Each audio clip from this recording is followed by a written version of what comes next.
दोस्तों, कई लोग दावा करते हैं कि भगवान हनुमान आज भी इस धरती पर जीवित हैं और ये बात सिर्फ कहानियों तक सीमित नहीं है, बल्कि कई धार्मिक ग्रंथों और मान्यताओं में इसका उल्लेख मिलता है।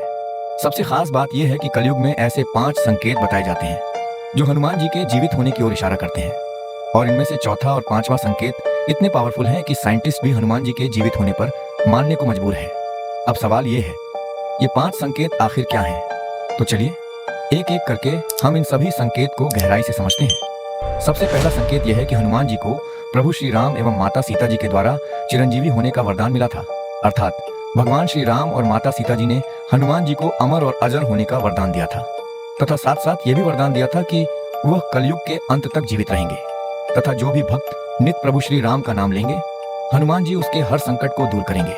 अब दूसरा संकेत और भी रोचक है, क्योंकि हनुमान जी का उल्लेख सिर्फ रामायण तक सीमित नहीं है। महाभारत में भी उनका वर्णन मिलता है, जहां उनका संबंध भीम और अर्जुन से जोड़ा गया है। इससे यह संकेत मिलता है कि वे एक से अधिक युगों में अपनी उपस्थिति बनाए रखते हैं, एवं महाभारत युद्ध में भी हनुमान जी को अर्जुन के रथ के झंडे में स्थापित बताया गया है। और महाभारत के अनुसार एक समय भीम जंगल में जा रहे थे, तभी रास्ते में उन्हें एक बूढ़ा वानर दिखाई दिया, जिसकी पूंछ रास्ते में पड़ी हुई थी। भीम ने उसे हटाने के लिए कहा, लेकिन उस वानर ने कहा कि तुम खुद ही मेरी पूंछ हटाकर रास्ता बना लो। भीम ने पूरी ताकत लगा दी, लेकिन वह पूंछ हिला तक नहीं पाए। तभी उन्हें एहसास हुआ कि यह कोई साधारण वानर नहीं है, और फिर वो स्वयं भगवान हनुमान थे। इस घटना से यह साफ होता है कि हनुमान जी महाभारत काल में भी मौजूद थे। अब एक और दिलचस्प संकेत सामने आता है। यह संकेत जुड़ा है भक्ति काल से। गोस्वामी तुलसीदास ने अपनी रचनाओं में हनुमान जी की उपस्थिति का कई बार उल्लेख किया है। कहा जाता है कि तुलसीदास जी को स्वयं हनुमान जी ने दर्शन दिए थे, और उनकी कृपा से ही उन्हें भगवान राम के दर्शन प्राप्त हुए। यही कारण है कि उन्होंने हनुमान चालीसा जैसी रचना की, जो आज भी उतनी ही प्रभावशाली मानी जाती है। लेकिन अब आते हैं उन संकेतों पर जो इस रहस्य को और भी गहरा बना देते हैं। चौथा संकेत जुड़ा है उस घटना से जब हनुमान जी एक ही छलांग में समुद्र पार करके लंका पहुंचे थे। रामायण में इस घटना का विस्तार से वर्णन मिलता है, और उसी से जुड़ी एक मान्यता यह भी है कि जब उन्होंने लंका की धरती पर पहला कदम रखा, तो उनके चरण का प्रभाव इतना शक्तिशाली था कि वहां एक विशाल निशान बन गया।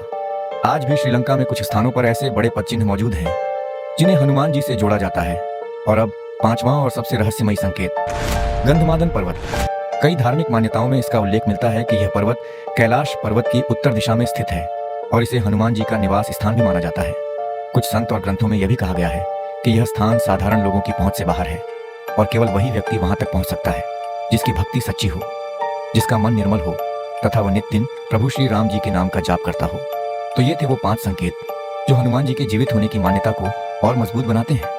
अब सच क्या है, इसका कोई सीधा प्रमाण शायद हमारे पास ना हो, लेकिन जब इतने सारे ग्रंथ, मान्यताएं और अनुभव एक ही दिशा में इशारा करते हैं, तो सवाल ये नहीं है कि हनुमान जी हैं या नहीं। सवाल ये है, क्या हम उनकी उपस्थिति को समझ पाते हैं? हो सकता है वो हमें दिखाई ना दें, लेकिन उनकी उपस्थिति आज भी इस दुनिया में महसूस की जाती है। तो आज के लिए इतना ही। अब मिलते हैं हम नेक्स्ट वीडियो में। Thank you.